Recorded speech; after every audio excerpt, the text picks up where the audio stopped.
Okay, welcome everyone to this panel discussion, this ratio dialogue about the populist threats to the free society and reconstruction of the liberal project. We have a conference here in Stockholm with the Mont Pelerin Society on that theme, and we have invited three prominent guests here to this panel discussion, which is open to the public.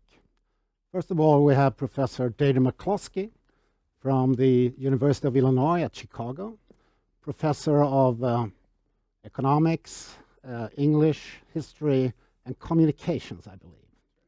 Then we have Luigi Zingales from both School of Business at University of Chicago.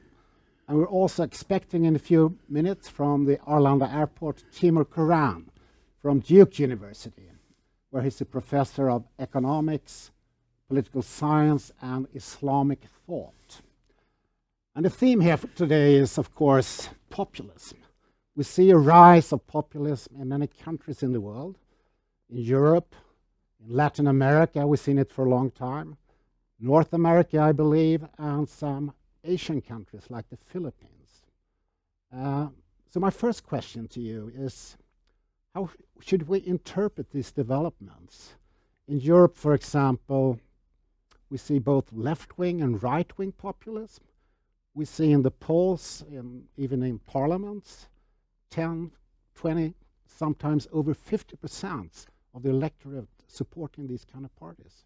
How should we define populism? I think slow growth causes it. And I think one simple definition of populism is an obsession with zero sum. My gain is your hurt, in a context in which it's assumed that there should be majority rule. It's really the opposite of liberalism. But I think it's the slow growth that's caused it. But there are many causes, I guess. Slow growth, divisions, increasing social divisions, migration perhaps, clash of civilizations. But how should we define it? Do you agree with this? Is this sufficient definition? Zero-sum or negative-sum games? I think it's useful to define it in neutral terms. Populism is often used as an insult. I don't think it's particularly useful to analyze a phenomenon if you start by saying that's bad. It's sort of not very scientific.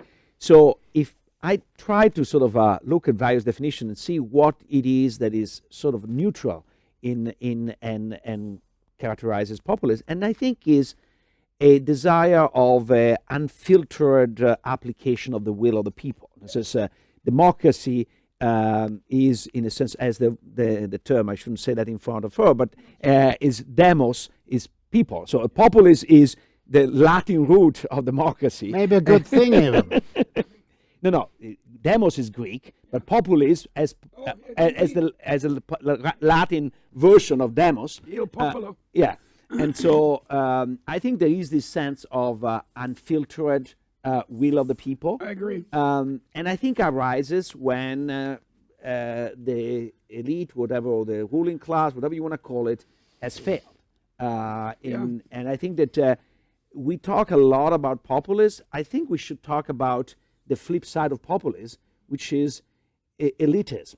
I think that you can only sort of talk about us versus them when it's clear who are the them, okay?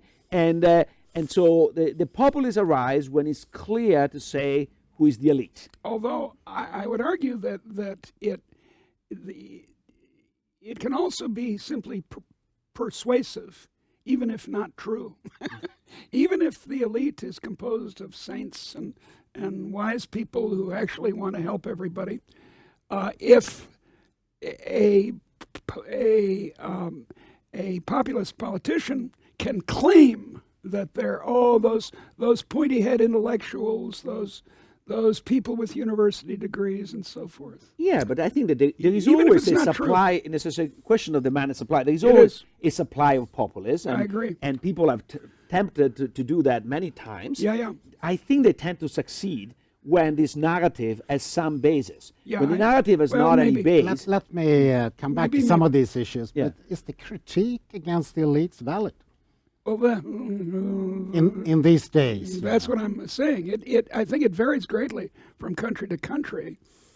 Luigi and I were talking in the cab about why Italy doesn't have a strong party against the state, considering the contempt with which Italians hold the state. But take the Italian case of the five-star movement in northern how about Italy. the five-star movement? They're against the central government, aren't Yeah, they? they are. Yeah, they have some element of sort of a free market. They have some other. They have an element of everything, to be honest. I think that the five-star movement is a very complicated animal because it's neither right nor left. Yeah.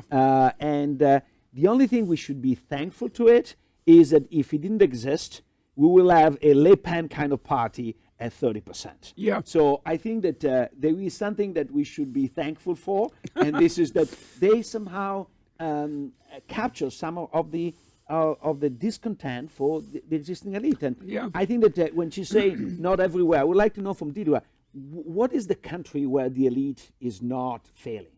Well, Sweden, for one. In fact, Denmark, New Zealand. But of course, the point is that these countries where it's not failing, when you add up their populations, are an extremely small part of the world's population. But even Sweden has a right-wing populist party. It does. It was the second biggest parties in the polls. Isn't that just shocking? a few weeks ago, actually. That's But now shocking. the center-right alliance is coming back, I think, in the polls again. Yeah. But Yeah. if we would have a second presidential election as they had in France, we would have this right or center populist guy against the Social Democrats in the last round of elections. But I think Luigi is perfectly right that they aren't either right or left.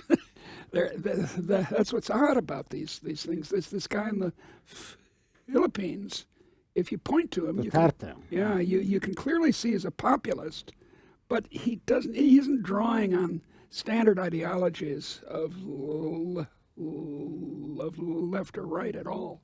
Yeah, in a sense, Le Pen, for example, was Same one way. of the big supporter of the welfare state in France. Exactly. It's So- coming. It's not the old style of politics. So it's both right-wing and left-wing. And middle, they're all kinds. And they're against the elites, and they play zero-sum games. Is that the full story, or? Well, they're inclined to use the press and then attack it. I think that happens all the time, over and over again. Wouldn't that be a key feature, that It is a they key feature. attack See what? the central, I would say, liberal democratic institutions? Yes, and among those is a free press, and the astonishing speed with which Erdogan in Turkey has accomplished the suppression of the free press is a perfect example, with the approval of most of the Turkish people. Say, yeah, those journalists, let's get after them. And Donald Trump does the same thing. Well, we see the same pattern, I think, in countries like Poland, Hungary.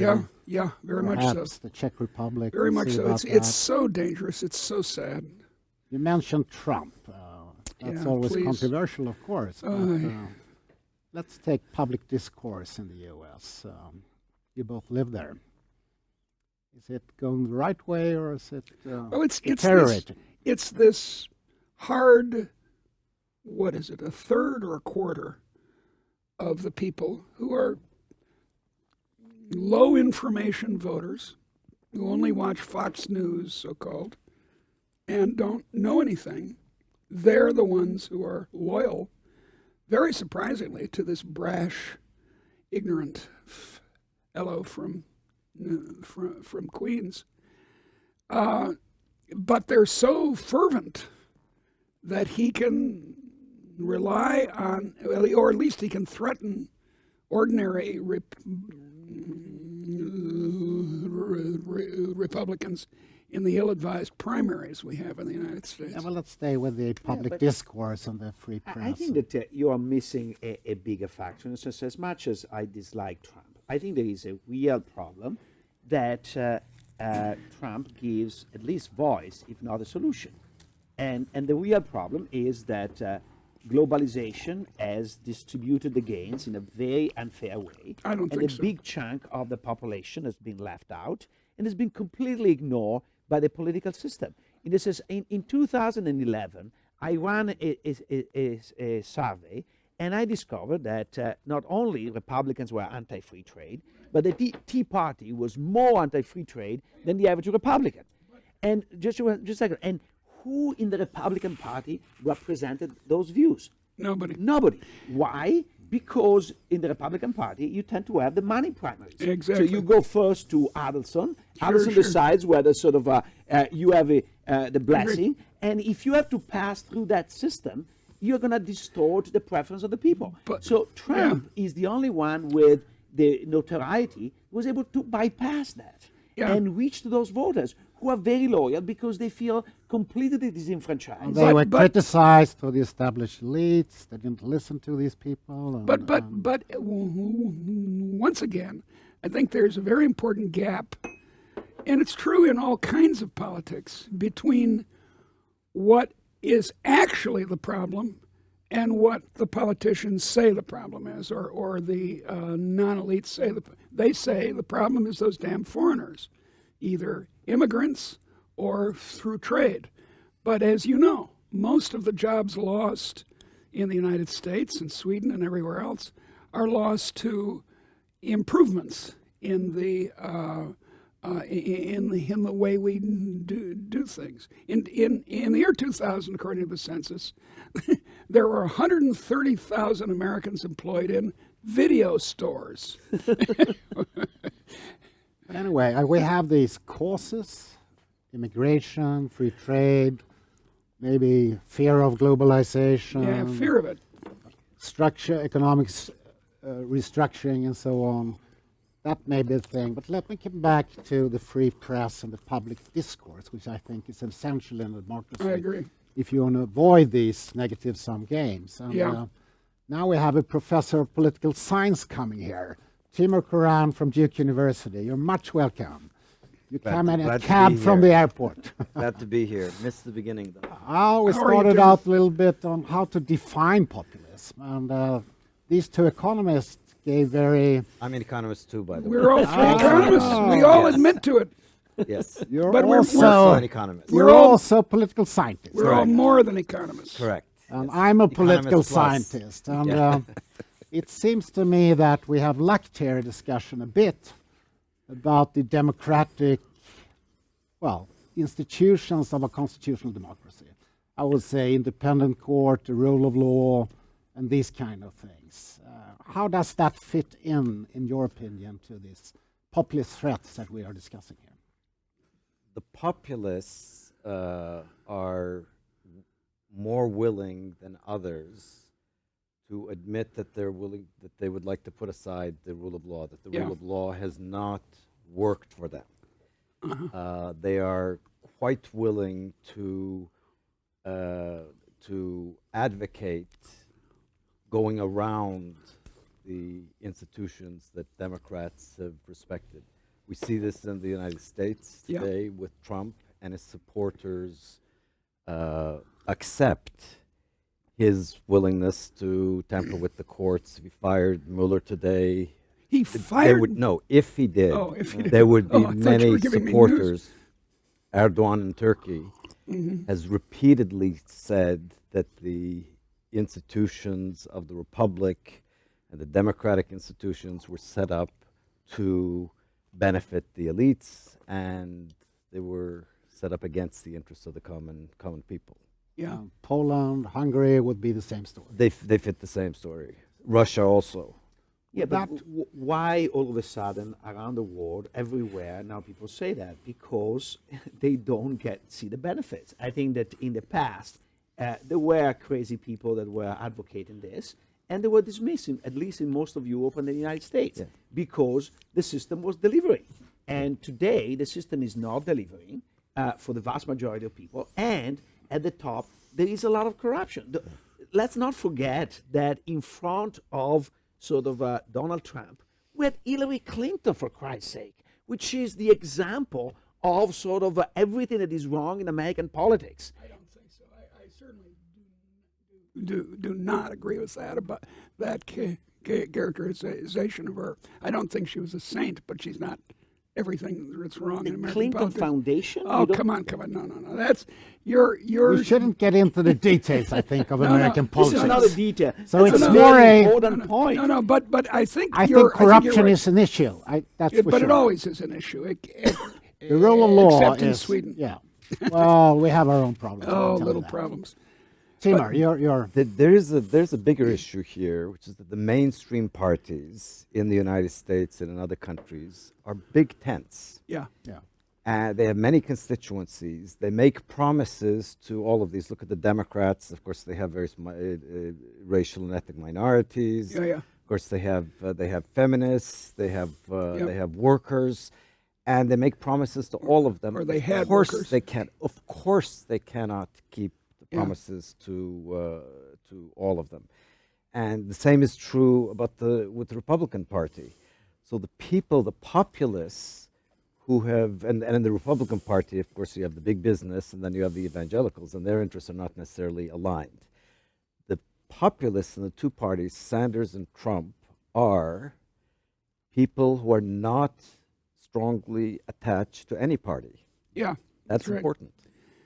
Well, I think that I think you're absolutely right, but I think it'll wear out because, as you said, they make all these promises. So do the populists, and if we're going to be guided by what's real as opposed to what's perceived, eventually, I pray to my Anglican God that it'll these 25 or 30% of Americans and elsewhere, the same percentages, it's quite striking across countries, will come to say, oh, well, that didn't work out so well. I think the key event, if you're asking why it happened now, is slower growth. I mean, slowing growth after 2008. an increase Because in you social don't divisions. have because you don't have populism in countries that are doing well economically, very well economically. India, which it's kind of always populist, but it's not. Or in some of them, we don't have populism yet. Yeah, that's There's right. a collective action issue, and they need a leader. That's who- true, and so- they Yeah. need some man on a white Yes. horse. Summarize so far, I think you're basically saying the critique against the elite is partly valid. They have not really I would agree with that. delivered. Yes.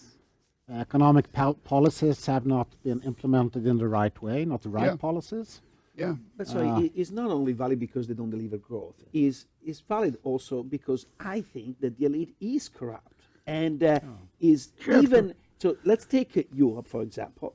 The leader of the Social Democratic Party in Germany steps down and goes work for Gazprom. The leader of the Labour Party in England becomes basically a jet setter. So this was the party of the union, and he becomes a jet setter. Yeah. I think that this is the disconnect. The elite is seen as sold out to business interests everywhere. Yeah. I think that that's the problem. I think that's true. I completely agree with this. And there's Yeah, I do too. it's not that we don't have any growth. We do have some growth. It is growing very disproportionately all over the place to highly educated people and people with connections. A strange example. People with connections in both the left and the right. Absolutely. But Both the left but and the strange example, and you would be able to speak as an expert on it, is Turkey, because it was growing and is growing It's very continuing fast. to grow. It's growing at And 5% yet right now. it went Poland down is a this very good populist- counterexample as well. But yes, They've had Poland, fantastic Poland growth. was growing very well. Yet so my assertion that it's just slow growth can't be right. It's not the because full look at- story. No, it's not. It's not the full story. There's also a cultural issue. You also have some people who have felt that their culture was looked down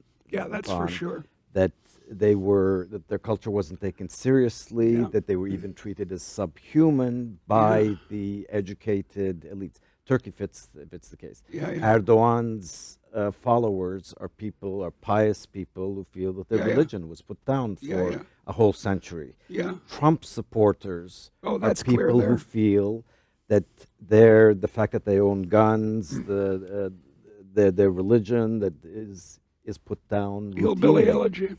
Yes, it's a I'd hillbilly like elegy. to come back to the question of how serious we should take this threat that actually occurs in many societies now. But let me ask a little bit about identity politics. At least in this country, and I would guess the American universities and many parts of the world, that has been an ideology that has been quite popular over the last decade or decades. In a sense, populism is identity politics. That's an excellent point. It says basically these leaders say we are the true representatives of the true people, and the others are bad guys. Immigrants, Jews, whatever. That's a very interesting point because I had never thought of that. It's the left and to some degree the right that's been playing with this fire. It is for decades. And now the house is burning down. Yeah. Because apparently this identity card is extremely forceful in politics, and that's your field in a sense, since you're an expert on Islam and clashes of civilizations. We're seeing this in the United States. Political correctness is, of course, where the fire started, as we just heard. One element of this is that it sees in itself the right to shut down others, and not listen to others. Dialogue is not necessary because we have the answers. We represent the proper principles. We have the right values. You don't. Yeah. And so now, when the right is trying to do the same, of course, the left is alarmed, and the identitarians on college campuses in the United States are alarmed. It's the same thing that is happening in Turkey or across the Islamic world. The secularists, for many decades, did not allow the Islamists to come on campuses to talk. They just had nothing to say. They were obscurantists. Yep. Now the Islamists, where they're in power, are doing the same thing to the liberal professors. So it's this clash of intolerances, and this is what worries me about populism in the United States, in France, in Poland, and other all places. over the place. That it's not one intolerant group fighting liberals. Yeah. It's a clash of intolerances. Yeah. This is like the opposite to a pluralistic liberal society, right? Certainly. And in fact, I think the short definition of populism is the opposite, whatever it may be, of a pluralistic liberal society. Take all those values and put a minus sign in front of them, and you have populism. Open public discourse. Open public and discourse. Independent Rule of courts. law. Independent courts. Tolerance. So pluralism. you may be wrong, but I will defend your right to be wrong to the death and all that kind of talk. Rational argumentation. No, And where you have tolerance, you have compromise. Yeah. And you have compromise among the people, and then you see it reflected in the parties. Look at the parties today, the Democrats and the Republicans. There's no compromise. They're completely polarized. It's a reflection of what's happening We see in this in society. many European countries as well. In society. I was thinking about India. You said India has no problems, but they have Hindu nationalism. They do. Yes. They do. Oh, India That has. seems to India has be this. on the rise again. If India they has can this- control it, it'll be okay. But I agree, it's a threat. How serious should we take this threat? Well, it's not worked out very well in the past. I speak of your own country. Yeah, no, Luigi. I think we have to take it very seriously, because I don't see anybody who came out with a serious alternative. In the sense, the best was Macron. But what Macron did was basically able to create a center and with that center win. But there is no alternative to Macron. If Macron fails, or when Macron will fail, because eventually everybody fails, what is the alternative? I think that this is where we need to reinvent liberalism in order to make it appealing again. And I think that we need to rethink a lot of aspects. In particular, I think we economists have a lot of responsibility because we have completely ignored the distributional issues. which are important. And we said, oh, somebody will take care of that. It says free trade does increase the pie. There's no doubt about that. But it also does increase inequality. And I think the problem is that nobody took care of sort of thinking about those issues. Well, let's come back to what can be done, making our societies more inclusive and reconstructing the liberal project. That's the theme of this Mont Pelerin conference is about, actually. But let's talk about a little bit of history and the lessons of history. This is not the first time we see populism, of course. Well, and understand that we had a non-populist, monarchical Europe in the 18th century that became liberal in the 19th. So it can happen again, is my hope. And it's not the first time that development that's driven by new technologies has generated inequalities, and where one group of society has done very well and left the rest behind, and when people doing very well have actually responded to reforms. During the Industrial Revolution, of course, after the Industrial Revolution, there was a lot of redistribution toward the poor, toward the workers were given various rights. Yeah. That was a problem similar to the one we had now. Now the gains from globalization are going very disproportionately to the educated.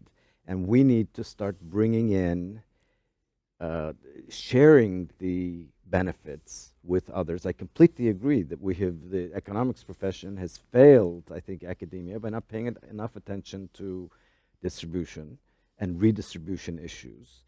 Well, one thing that universities can do is to start bringing into universities people who have had no voice at universities. Yeah. We talk about bringing ethnic minorities into academia. Education a key issue here? I mean, it is a key issue. We're going to handle creative destruction and creation of new jobs and so on. Creative destruction is the big is the big problem and the big advantage of innovism. Every year in the United States, 14% of jobs vanish forever. I mentioned earlier the case of the video store employees. So if we're going to have a progressive society in which the poor are going to do much better off, that has to happen. And I don't think it's foreign trade. I understand that my colleagues here don't agree, and I do not think the problem is the objective change in the distribution of income. I think the perception is what matters. Ideas matter. We have 2 minutes left, and I want to end this on an optimistic note about the reconstruction of the liberal project. What can liberals around the world do? Let me try. I'm a bit sort of afraid in front of such a great professor of economic history, but I think that the positive example, is actually Theodore Roosevelt, and the way populism was very important in America at the end of the 19th century. At the beginning of the 20th century, is basically legislation passed by Theodore Roosevelt changed America and made things much better. And this was a combination of some sort of a cleanup of corruption in a lot of places, strict enforcement of antitrust. They went after sort of Rockefeller. And I think that he was able to get a buy-in from a larger set of the population. But even though those policies failed in the long run, they all failed. They all failed in the long run, but in the short term, they were quite instrumental. Yes. Timur, no, I would agree that we need something like this. We need leaders who will actually work across the current political divides and deliver goods to the people left behind on both sides. But leaders don't come from anywhere. They have to be founded in ideas and values and, well, how you look on things. Exactly. And those ideas, I think, will come from universities, or one place they can come from is universities. And universities have to rediscover the virtues of liberalism. Most likely in a dialectical discourse with different views meeting each other. Yes. Just like a true liberal discussion. I'm not sure they're up to it, though. Dialogue should be like. I wish to thank you all for your very interesting contributions, and I hope people around has enjoyed it, and I'm sure this discussion will keep on going. Thank you for listening to us. Thank you very much.